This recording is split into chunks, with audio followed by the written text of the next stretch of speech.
अंडा उड़े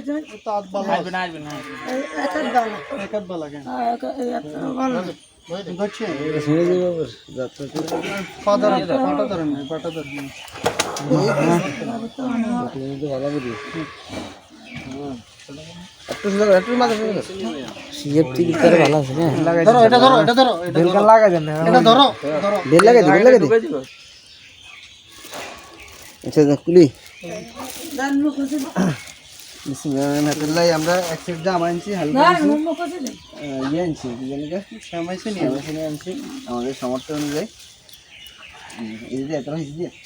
জানো জান এগুলো যা যা রম যা যা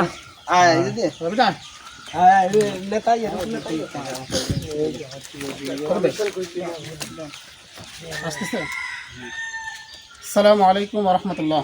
ভাই একটু হ্যাঁ এবার কম। আসসালামু আলাইকুম ওয়া রাহমাতুল্লাহ। দেহলা দিশারি স্পোর্টিং ক্লাব সবসময় মানবতার সেবায় মানুষের পাশে থাকতে চায়। এরই ধারাবাহিকতায় আমাদের এলাকার দুইজনের জন্য আমাদের কাছে দুইটা হুইল চেয়ারের আবেদন আসে। আমাদের সম্মানিত মামুন খলিফা ভাইয়ের ঐকান্তিক প্রচেষ্টায় আমরা আজকে এই হুইল চেয়ার দিতে সক্ষম হই। আমাদের এই হুইল চেয়ার দেওয়ার আবেদন এসেছিল আমাদের কাছে কিছুদিন আগে। আমরা আমাদের প্রবাসী সৌদি আরব প্রবাসী আব্দুর রহিম ভাইকে বিষয়টি জানাই। আব্দুর রহিম ভাই আমাদেরকে কাল বিলম্ব না করে দুইটা হুইল চেয়ারের ব্যবস্থা করে দেন। তার মধ্যখানে আমাদের এই অসুস্থ ভাইটি একজন। আমরা সবাই মানবতার সেবায় এগিয়ে আসি এবং সবাই মানবতার জন্য কাজ করি। মানবতার সেবা করা একটা ইবাদত। আমরা যেন ভবিষ্যতে আমাদের এই ধারাবাহিকতা অব্যাহত রাখতে পারি সেই জন্য সবাই আমাদেরকে দোয়া করবেন এবং আমাদের সাথে সহযোগিতা করবেন। সবাই মানবতার সেবায় এগিয়ে আসবেন ইনশাআল্লাহ। আসসালামু আলাইকুম ওয়া রাহমাতুল্লাহ।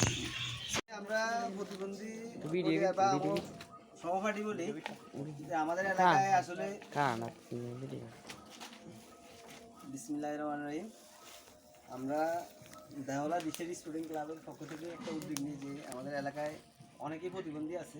তো আমরা আমাদের শিয়াব ছোটো ভাই আমাদের পার্শ্ববর্তী বাড়িতে উনি তো গর্বইটা এই জন্যে আমরা একটা পরিকল্পনা করি যে ঈদ উপলক্ষে যে তারা একটা হুইল চেয়ার বা তার জন্য সামান্য গিফট দেওয়ার জন্য। ইনশাল্লাহ আমরা এটা নিয়ে আলোচনা করি। আমাদের এক প্রবাসী ভাই আব্দুর রহিম ওনার সাথে যোগাযোগ করার সাথে সাথে উনি বলছে আমি এককভাবে যে এটা ডোনেশন করবো। তো দুইজন প্রতিবন্ধী আছে আমাদের এলাকায়, মানে একেবারে অকেজু। আপনারা দেখতেছেন যে উনি তো একেবারে অকেজু। তো আব্দুর রহিম ভাইরে বলার সাথে সাথে উনি দুইজনের জন্য এই ব্যবস্থা করছে। আমরা হ্যাঁ সৌদি প্রবাসী আব্দুর রহিম, তো ওনাকে ধন্যবাদ জানাই। আর আমরা ধন্যবাদ জানাই যে আমাদের সহপাঠীরা লগে সহযোগিতা করেছে, বিশেষ করে বয়স ভাই ঢাকা থেকে আনছে। আসলে অনেক ভালো মানের আমরা হুইল চেয়ার দিছি। এটা যেন আমাদের এই উদ্যোগটা যেন ধারাবাহিক থাকে। ঠিক আছে নি সবাই